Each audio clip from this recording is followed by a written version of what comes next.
Hello, everyone. If your business operates in Greece, the e-invoicing deadline isn't coming, it's already here.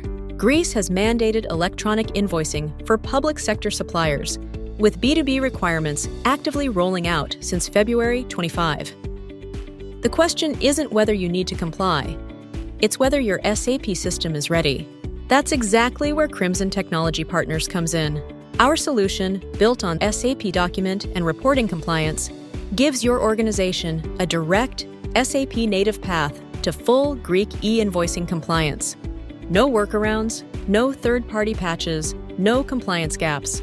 Here's what it looks like in practice. From the Greece e-invoice cockpit, you get complete visibility over every invoice processed through SD or FI, all in one place.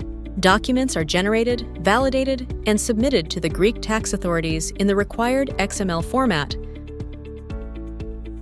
Responses come back in real time, with acceptance confirmed, and the full communication trail stored inside the cockpit. That's end-to-end compliance, fully automated, fully auditable, and fully under your control. And as Greece expands its e-invoicing scope in the periods ahead, our solution scales with you. No last-minute firefighting, no compliance risk. Crimson Technology Partners combines deep SAP expertise with regulatory intelligence to turn compliance into a competitive advantage. Get ahead of it today. Contact our team or visit our website to book a demo